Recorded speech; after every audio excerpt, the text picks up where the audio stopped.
الزام ہے مولائی ہوں مستانہ ہوں، ہاں اقرار ہے مجھ کو۔ علامہ امینی کے بیٹے بیان کرتے ہیں، علامہ امینی جنہوں نے قدیر کتاب لکھی، قدیر کتاب جو انہوں نے 30 سال محنت کی اور وہ ساری چیزیں جمع کی جو فضائل مولا کائنات تھے، ان سب کو جمع کیا، 30 سال لگ گئے، کہاں کہاں سفر کیا، ہندوستان سفر کیا، دمشق گئے، کبھی کہاں گئے کبھی کہاں گئے، اور بہرحال ایک مقام عطا ہوا۔ مقام کیسا عطا ہوا کہ خود وہ بیان کرتے ہیں کہ مجھے پتہ چلا بغداد میں کوئی پروفیسر ہے جو امام کی فضائل پہ کوئی کتاب لکھ رہا ہے، تو میں نے کہا جا کے دیکھوں یہ کیا لکھ رہا ہے، کہیں یہ نہ ہو کوئی ایسی چیز لکھ دے کل کو مشکل ہو جائے۔ تو کہہ رہے میں وہاں گیا اور اس سے باتیں شروع کی۔ جیسے ہی میں اس کے گھر داخل ہوا تو اس کے اہل خانہ سے ایک مسرت، ایک خوشی کی کچھ صدائیں آئیں، جیسے کوئی خوشی آئی ہے گھر کے اندر۔ جب میں گھر گیا میں نے اس سے پوچھا کیا تم لکھ رہے ہو؟ کہہ رہے کیا؟ میں نے کہا مناقب امام علی کیا لکھ رہے ہو، فضائل کیا لکھ رہے ہو؟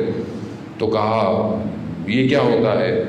کہا مثلاً حق مال علی و علی مال حق، علی حق کہا کہ علی حق کے ساتھ ہے اور حق علی کے ساتھ ہے۔ تو کہا، تو وہ کہتا ہے یہ کوئی فضائل تو نہیں ہوئے، یہ تو حضرت عمار کے لیے بھی ہیں، عمار مال حق و حق المال عمار۔ تو علامہ کہتے ہیں کہ آپ نے صحیح فرمایا کہ یہ حضرت عمار کے لیے بھی ہیں، لیکن اگلا حصہ دونوں کا مختلف ہے۔ عمار کے لیے یہ ہے کہ جہاں جہاں حق جائے گا عمار وہاں جائے گا، لیکن حضرت علی کے لیے ایسا نہیں ہے، جہاں جہاں علی جائے گا وہاں وہاں حق جائے گا۔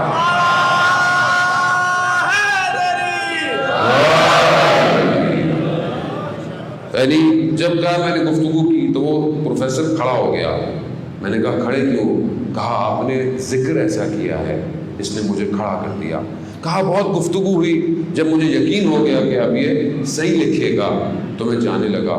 جب میں نکلنے لگا تو میں نے کہا کہ جب میں آپ کے گھر آیا تھا تو آپ کے اہل خانہ سے کوئی خوشی کی آواز آئی تھی، تو یہ خوشی کیسی تھی؟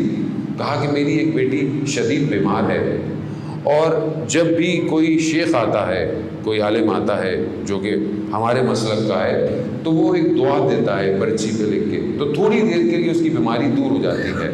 تو ہمارے گھر والے سمجھے کہ شاید ہمارا کوئی شیخ آیا ہے تو ان کے یہاں بھی وہی خوشی ہوئی۔ تو علامہ کہتے ہیں کہ اگر میں کچھ لکھ کے دے دوں تو کہا کوئی مسئلہ نہیں ہے۔ کہا میں نے ایک پرچے پہ علی لکھا، پرچہ فولڈ کیا اور دے دیا کہ اس کو اپنی بچی کے پاس رکھیں، اور کہا متصل ہوا۔ کہا مولا اگر ٹھیک نہیں ہوئی تو کھول کے دیکھیں گے کیا لکھا تھا۔ تو کہا پھر پتہ چلا کہ اس کی بیماری ہمیشہ ہی کے لیے ختم ہو گئی۔ وجہ معرفت، علم ہم بھی رکھتے ہیں مگر یقین نہیں رکھتے۔ جنہیں یقین تھا وہ ان منزلوں پہ کہاں پہنچے۔ ان کا بیٹا کہتا ہے میں نے خواب دیکھا والد کے انتقال کے بعد کہ روز قیامت ہے اور لوگ صف میں کھڑے ہوئے ہیں اور مولا کائنات جو ہے وہ جام کوثر پہ لا رہے ہیں ظرف سے۔ کیسے جیسے ہی میرے بابا کی باری آئی مولا نے وہ برتن رکھ دیا اور اپنے ہاتھوں میں کوثر کو اٹھایا اور کہا امینی تم نے دنیا میں میرے چہرے کو روشن کیا ہے، ہم اس عالم میں تمہارے چہرے کو روشن کریں گے۔ میرا مولا علی، میرا